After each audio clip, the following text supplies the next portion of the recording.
Olá, seja bem-vindo a mais um programa Na Verdade. Que bom ter você aqui conosco em mais um episódio.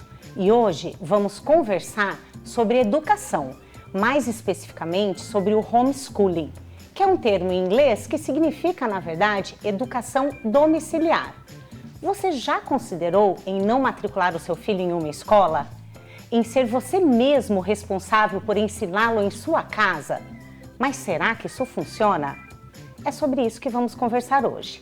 Antes, porém, de apresentar o nosso convidado, quero dar as boas-vindas para a Isa. Olá, Isa. Oi, Vivi. Estamos sozinhas, só nós duas aqui hoje, né, hoje Isa? Só a gente. Saudade da Mel. Saudade da Mel. Pois é, nosso convidado de hoje, ao qual eu dou as boas-vindas, é doutor em Letras e professor em Língua e Literatura Italiana na UniOeste de Cascavel, no Paraná. É pesquisador nas áreas de literatura italiana e educação literária e escreveu um livro que tem um título bastante intrigante. Chama Contra a Escola, ensaio sobre literatura, ensino e educação liberal. Professor Fausto, primeiramente, muito obrigado por ter aceito o nosso convite. Eu que agradeço, essa oportunidade de esclarecer sobre esse assunto que é tão importante para a nossa educação. E já vamos começar, então. O título do seu livro é Contra a Escola. Você é mesmo contra a escola?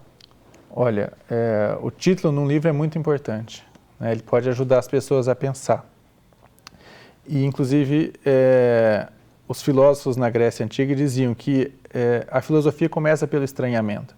Então, tudo que a gente aceita sem prestar atenção, sem estranhar de alguma forma, a gente não para pensar de uma maneira mais aprofundada. E a ideia foi justamente essa, chocar as pessoas para elas começarem a pensar um pouco. É possível ser contra a escola? Em que aspecto é possível você questionar a legitimidade da escola? Na verdade, então, eu fiz uma pesquisa sobre a história da educação e eu diria que é possível escrever até um livro negro da história da educação, porque nos últimos 200 anos, se nós colocarmos aí uma série de fatos muito problemáticos, eles explicam de alguma forma por que nós temos um prestígio tão grande da escola que jamais poucas pessoas questionariam a legitimidade da escola, e nós temos, ao mesmo tempo, uma situação tão difícil nas escolas reais. Eu fui professor, dei aula no ensino médio fundamental, depois passei para a formação de professores na universidade, e eu sempre me deparei com uma situação muito, muito problemática. Então, não só a experiência real, mas os dados sobre a educação nos mostram que há problemas muito graves. Então, é o momento da gente questionar mais a fundo. Professor, mas quando eu falo escola, eu não estou necessariamente me referindo à educação? Uma coisa, a pergunta é, uma coisa depende necessariamente da outra? Qual que é o papel da escola? O que significa essa educação? Bom, a pergunta é muito boa, Só complementando, não sou contra a escola totalmente, Eu sou contra a situação em que a escola veio se colocando. E a escola certamente não é sinônimo de educação. Então, tanto a educação acontece em outros ambientes, em todos os ambientes, na verdade, pode acontecer educação, especialmente na família, mas também na escola, como a escola pode ter até um papel negativo, em alguns casos, na educação. Mas a escola, ela cumpriu durante um tempo um papel mais de instrução. Então, nós podemos diferenciar também entre instrução, preparação em português, matemática, história, e educação, que é uma formação mais completa da pessoa, É uma formação mais do caráter. O próprio termo educação significa exducere, vem do latim exducere, conduzir para fora. Ou seja, você está, por assim dizer, trazendo a alma da criança para o mundo. Então é um processo muito mais amplo do que acontece na escola. E daí a gente entende o porquê que a escola, a família e a escola, elas caminham juntas nesse papel da educação, que é muito mais da família num primeiro momento, até e sempre, e a escola chega como um complemento ali, Artigo 205 da Constituição Federal, ele garante aí o direito da família na educação, e foi até com base nesse fundamento que o STF já reconheceu o direito do homeschooling, da educação familiar, numa decisão do ano passado. Bom, quanto a isso, convém esclarecer algumas coisas. Bom, o homeschooling sempre aconteceu ao longo da história. Sempre foi uma prática comum, né, das famílias ou educarem ou escolherem o tipo de educação das crianças. Por exemplo, escolher o tipo de escola, né, ou contratar um tutor, por exemplo. E isso foi um direito sempre reconhecido durante toda a história da humanidade. Esse direito ele foi sendo tolhido nos últimos 2 séculos, quando começou a surgir o sistema moderno, o sistema escolar moderno. Até então nós tínhamos escolas, por assim dizer, independentes. Cada escola escolhia o seu currículo, escolhia os seus professores, a maneira como ia gerir, e cabia às pessoas optarem, aceitarem ou não aquele modelo, né, ou fundar um outro tipo de escola. Surgiu num certo momento, por volta ali da Revolução Francesa, Revolução Industrial, a necessidade de você educar todas as pessoas, mas não somente para você dar acesso à educação para aquelas pessoas que não tinham essa oportunidade. A ideia era também mudar a mentalidade das pessoas. Então, por exemplo, você tinha um sistema republicano que queria tirar a mentalidade de respeito e de veneração ao rei. Você tinha também um sistema que queria uma educação laica para se contrapor a valores religiosos que eram ensinados em escolas religiosas. A maioria das escolas eram religiosas. Então, em muitos países, né, Itália, Alemanha, França, escolas religiosas durante algum tempo foram totalmente proibidas, justamente para poder se construir um novo sistema fazer uma nova formatação ali. Uma nova formatação e produzir uma nova mentalidade. Então, como eles não conseguiam convencer os pais, eles achavam mais fácil, claro, você pegar uma criança que não tem a capacidade de raciocinar como os pais e nem tem ainda a possibilidade de se defender psicologicamente contra uma manipulação. Então, era mais fácil você agir politicamente sobre a criança, o que é uma clara violação, por assim dizer, dos direitos políticos, porque a política se exerce por adultos capazes que respondem por si. Então, agora, quando eu digo educação domiciliar, a que exatamente eu estou me referindo?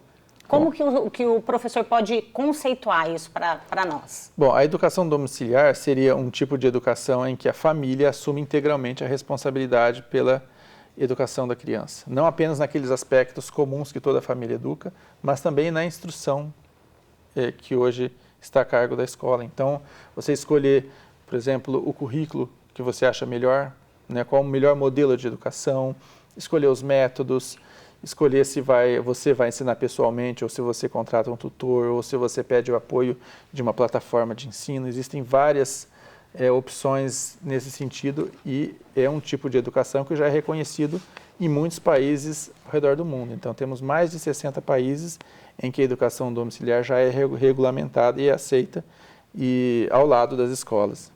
E até com grandes personalidades que foram educadas no lar, né? Que a gente vê que Einstein foi educado em casa, né? Até na Igreja Católica, santos, né? Santa Teresinha, ela teve educação em casa. Agora, deixa eu só falar uma coisinha, professor. Primeiro que o seu objetivo, então, com o título do livro, ele foi atingido. Porque a hora que eu peguei, eu falei, uau, é um título como que... assim, né? Não, eu até brinquei, chegou já com o pé na porta, né? Ele é bem impactante mesmo. Mas o que a gente está conversando, só para ver se eu estou entendendo a conversa aqui, né? A questão principal é como a escola, até na história, de repente ela até a escola moderna pode ter sido pensada com esse objetivo de manipulação de comportamento, de mentalidade, mas o grande problema aqui é a instrumentalização da escola, assumindo uma agenda e um objetivo até ideológico para formatar o comportamento das crianças, dos adolescentes, para que todo mundo pense igualzinho e você consiga manipular a sociedade. Talvez eu acho que esse seja o principal ponto, né, hoje, que então se afastou aí desse objetivo. O que a educação é? A educação é você formar integralmente a pessoa no caráter dela, nos valores, prepará-la para a contemplação do belo, da verdade, né, a contemplação do bom. E aí ainda se fosse só para instruir numa profissão que já é ruim, ainda não ia ser tão maléfico, né? Porque hoje a gente pensa que a escola, então, você vai lá na escola para aprender matemática, não sei o que, para aprender um ofício. Mas não é nem só isso que está acontecendo, né? Na verdade, eu arriscaria até dizer que, na verdade, é o contrário, né? Pouco até se tem exigido dessas matérias que são propriamente de instrução e muito se tem invadido uma competência que é própria, inclusive, da família. E para fazer todo mundo igualzinho, né? Todo mundo com a mesma mentalidade, pensando tudo igual para poder ser manipulado. É mais ou menos isso, assim? Olha, é bem por aí. Se nós pegarmos os documentos da Unesco, que é uma das entidades, talvez a principal entidade em matéria de educação no mundo, né? Em que esses temas educativos são discutidos, lá se fala explicitamente em você tirar espaço dessa parte de instrução, ou seja, daquela formação em interpretação, em português, em matemática, e você dar mais espaço para a formação de valores. Certo? Só que aí não são os valores dos pais, são os valores justamente que provavelmente vão na contramão dos valores dos pais, porque o objetivo é mudar a sociedade. E que daí entra tudo que a gente tem assistido, a questão da ideologia de gênero, né? A questão dos direitos humanos, que são mais inversos do que direitos humanos mesmo. Do que propriamente humanos. Então, que é o que as famílias hoje têm enfrentado, né? Quantos vídeos a gente até não vê com o pessoal do Miguel Najib, do Escola Sem Partido, né? A gente entra na internet e enxerga uma verdadeira doutrinação, até de esquerda, né? Em cima das crianças, dos adolescentes, que ele fala muito isso, que são crianças que são obrigadas a estar lá, né? Porque existe essa questão da obrigatoriedade, então é uma assembleia cativa, né? Elas têm que estar lá, elas não conseguem se defender por faltar até essa questão da maturidade mesmo, né? De conseguir se colocar. E elas estão aprendendo alguma coisa que o pai não esperava que ela aprendesse na escola. Né? Então, acho que isso que é importante até para ficar claro, que o que a gente está dizendo aqui, que se a escola, enquanto instituição, cumprir aquilo que ela deve cumprir, aí a gente pode até falar dessa questão da instrução mesmo, né? Se a gente não falar dessa questão mais ampla, deixa para a família essa questão mais ampla, e ela cumpriria somente essa questão da instrução, mas não é disso que a gente está tratando aqui. O contra-escola não é a instituição em si, né? Não é a escola em si, porque uma escola pode ser boa, pode ser ruim, né? Nós somos contra a escola, genericamente falando, mas contra uma escola que veio se constituindo de uma certa maneira nos últimos 200 anos e de uma certa maneira bastante totalitária, bastante centralizada, ou seja, não há muito espaço, cada vez menos espaço para uma possibilidade educativa alternativa. Então, você não pode abrir uma escola como se podia antes. Eu vou propor um modelo educativo que sempre deu certo ao longo da escola. Eu quero propor, por exemplo, a educação clássica. Não há mais essa possibilidade. Então, isso não é uma escola como nós conhecemos ao longo da história da educação. Eu vou aproveitar o gancho e perguntar. Nós temos, então, a educação clássica, o modelo de educação clássica, de uma forma geral, né? E o modelo de educação moderna. Você consegue pontuar para a gente assim, as diferenças básicas, até para quem está em casa, que está nos acompanhando, conseguir entender um pouquinho o que a gente quer dizer quando a gente diz educação clássica? Bom, é claro que a educação ao longo da história teve bastante variação, né? Mas de uma maneira bastante resumida, nós podemos dizer que existe um modelo educativo que vem desde a Grécia Antiga, né? Em que a preocupação principal é justamente essa de você formar uma pessoa boa, né, uma pessoa que consiga assumir as responsabilidades da polis, da cidade, ou do Estado, no caso de Roma. Né? Então, é uma pessoa, em princípio, que ela viu bons exemplos, né, e que ela é capaz ela tem a competência, principalmente linguística, né, ela recebe uma formação linguística e literária na base da sua educação, que ela é bem elaborada, para que ela possa atuar no mundo público, no mundo político. Né? Então, é uma educação formada assim, para a cidadania no sentido amplo do termo, porque hoje nós temos assim, educação para a cidadania é você receber já um modelo de cidadão pronto, valores que a pessoa vai aceitar e apenas reproduzir. E não era essa a noção, você não ensinava nesse sentido, mas você dava exemplos de heróis, exemplos de santos, e naquelas obras mais bem elaboradas, ou seja, a pessoa ela conseguiu absorver o que de melhor tem na língua e os melhores exemplos, e ela vai usar aquilo para a maturidade dela, né? Na Idade Média, nós chegamos ali no modelo chamado trivium e outro quadrivium. Trivium significa 3 vias, né? Então, o aluno era formado primeiro, tendo a sua capacidade e a sua competência linguística bastante levada ao máximo limite da perfeição, né? Aprendia gramática, que era uma coisa muito mais ampla do que a gramática hoje, incluía toda a literatura, né? Todo o estudo dos clássicos. Então, para se dizer, a base material da língua. Depois, ela aprendia a falar de uma maneira eficiente, que é a retórica, né? E aprendia também a lógica, que é você saber falar de uma maneira que seja coerente, né? Então, você não vai ser... a partir dessa formação, quem poderia continuar e estudar a parte, por assim dizer, mais matemática. A matemática também significava outra coisa. Não é exatamente fazer contas como hoje, mas...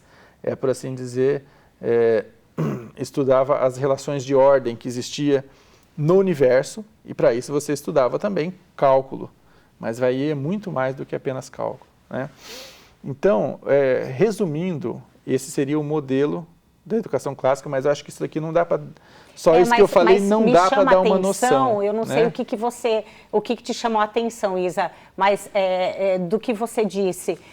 As virtudes estão muito presentes, né? A contemplação do belo, da beleza, da perfeição, né? As obras muito bem escritas. Então, das relações de harmonia no universo. Exatamente. Né? Se você pensa na matemática como essa ordem do universo, é bem diferente do que a gente vê hoje, né, na matemática e nas exatas. Que é voltada mais para a competitividade, para o trabalho, né? É uma noção bem mais reduzida do que significa um reducionismo mesmo, eu acho que devia ser muito mais legal estudar antes. Eu talvez gostasse de matemática na educação clássica, talvez fosse a minha possibilidade. Porque o que chama a atenção é assim, como a gente perdeu, né? Enquanto civilização mesmo, a hora que a gente olha, você fala realmente... Até, desculpa a expressão, mas é a única que me vem, mas parece que a humanidade até emburreceu, né, com essa perda. Perdeu-se muito, eu acho que isso é fato, né? E o que é mais trágico é cada pessoa perder, entendeu? A pessoa perder essas possibilidades e se restringir a um modelo de educação que às vezes nada vai acrescentar de muito significativo, né? Então, se nós pensarmos numa alma que se deforma, que se perde, que não explora as suas potencialidades, isso daí é uma tragédia, realmente. E a educação domiciliar, então, ela vem justamente para tentar suprir, ou suprir não, talvez resgatar, não, essa finalidade última da educação, o fim último da educação, que é a contemplação da beleza, do belo e da verdade, não é? Com certeza. É claro que nós não podemos generalizar, porque quando você fala em educação domiciliar, pelo que a gente vê do que acontece ao redor do mundo, existem vários modelos, na verdade. Então, se resgata, em primeiro lugar, aquela parte essencial que se perdeu, que é a liberdade de se escolher o melhor caminho, né? E se a gente vê as sociedades mais criativas, que se desenvolvem mais, são aquelas que dão uma margem de liberdade. Quando você restringe, se torna o currículo mais rígido, ele certamente não vai dar conta da realidade que está ao redor. Ou seja, se responde sempre com as mesmas, com os mesmos tópicos, com as mesmas respostas de sempre, né? Então, resgata-se a liberdade e aí você pode procurar os melhores modelos, né? Isso não significa só na educação domiciliar, mas o ideal seria que nós tivéssemos esse modelo de mais liberdade educativa ampliado para as escolas também. Isso se perdeu nas escolas e uma das respostas a isso, no mundo todo, tem sido um retorno à educação domiciliar, que é algo que sempre existiu, mas que ali você tem uma margem para poder trazer de volta esses valores, trazer essa tradição educativa que está se perdendo, que não tem espaço hoje nas escolas. É muito interessante, né? E agora nós vamos acompanhar, na prática, um pouquinho da rotina de uma família que adotou a educação domiciliar para o modelo que está sendo aplicado com seus filhos. Vamos ver aí o que eles têm para nos apresentar. Cecília, Arthur, Daniel e Francisco.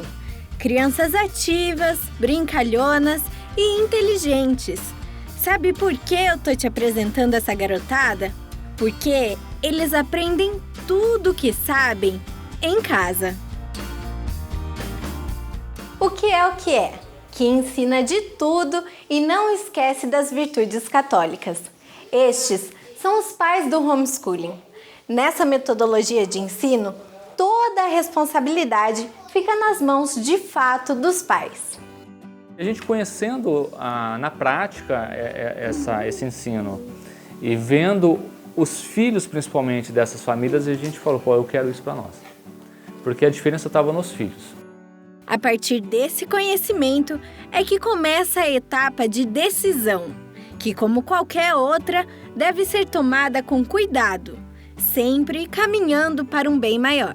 A ideia que as pessoas têm de famílias que tiram as crianças da escola... Onde vai?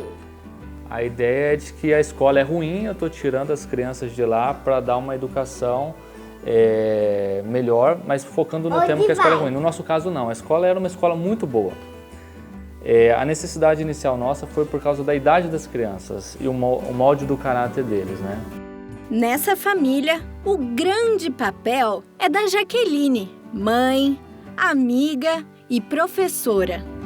Nesse papel, é imprescindível a organização e rotina bem determinada. Eu coloco assim um esqueminha ali e quando eu dou aquela dispersada, assim, as crianças pensam, opa, peraí, eu tenho que voltar para o meu horário. Bom, ela tem que fazer a leitura, tá faltando a leitura hoje, então eu volto e faço. Não que eu vou seguir a risca naquele horário, né, mesmo porque com crianças muito pequenas você não consegue fazer isso, mas você sabe que tá faltando alguma coisa, você vai preencher aquela lacuna. A professora, como uma boa mãe, sempre busca personalizar o material e dar o melhor para os filhos. Nessa missão, o contato com outras famílias é muito importante, pois mais que uma boa aula, a mãe precisa trocar experiências. A necessidade de formação é muito grande e as mães já tinham me orientado sobre isso, sobre essa questão de você enxergar mais claramente seus defeitos. É uma melhora pessoal também, né, dos pais. Com quem mais te conhece, fornecendo todo o conhecimento, o resultado não pode ser diferente. Aprender fica fácil e gostoso. Eu gosto de ler sobre princesas e contos de fadas.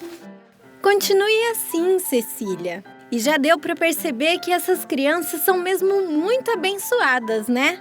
Então vamos aproveitar mais um pouquinho dos dons dessa gracinha de primogênita?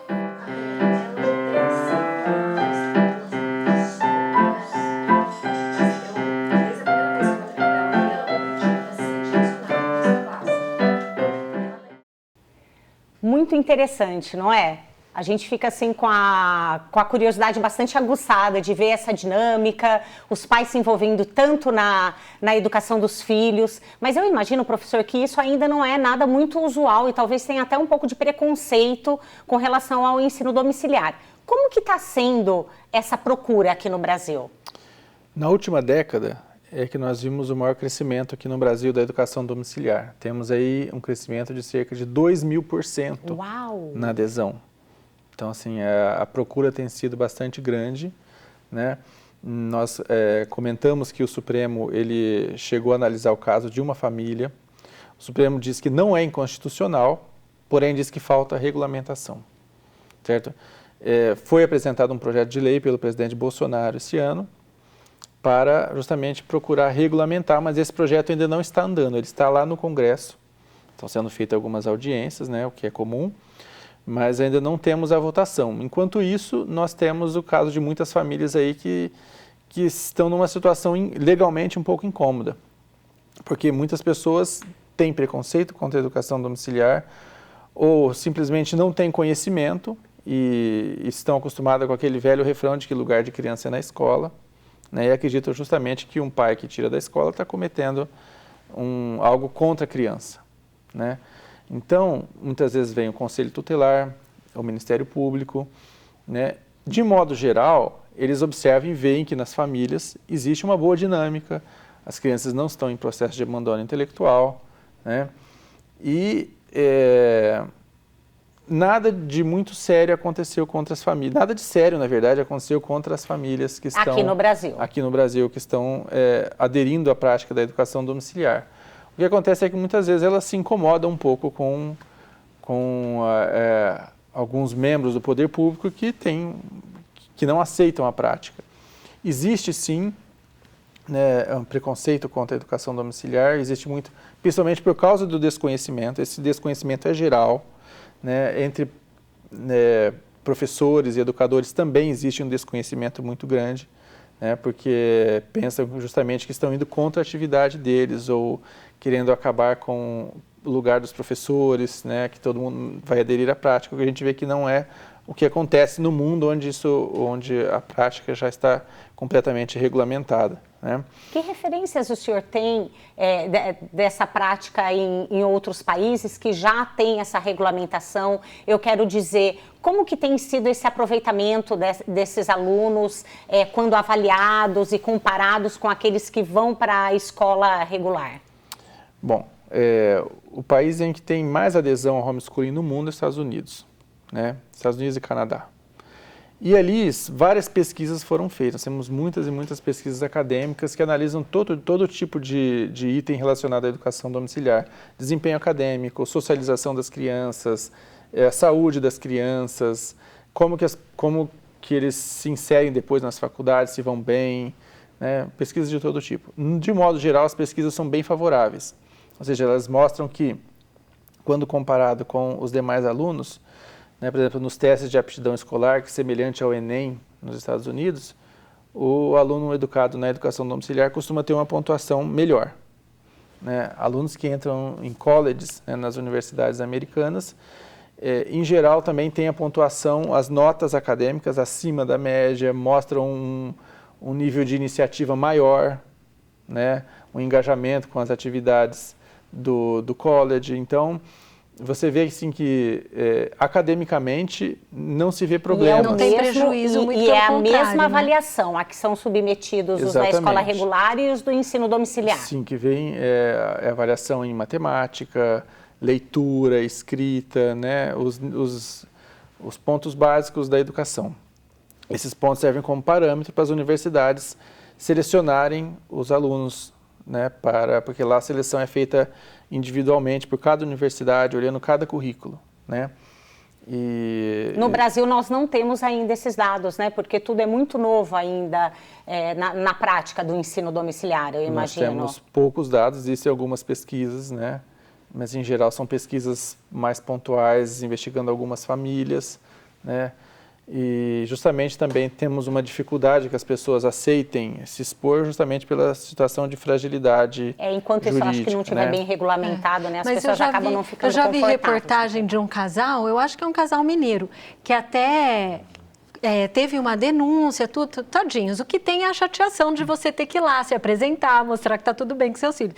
Mas aí os filhos, um de 17 e um de 15, eles foram submetidos ao vestibular antes da hora.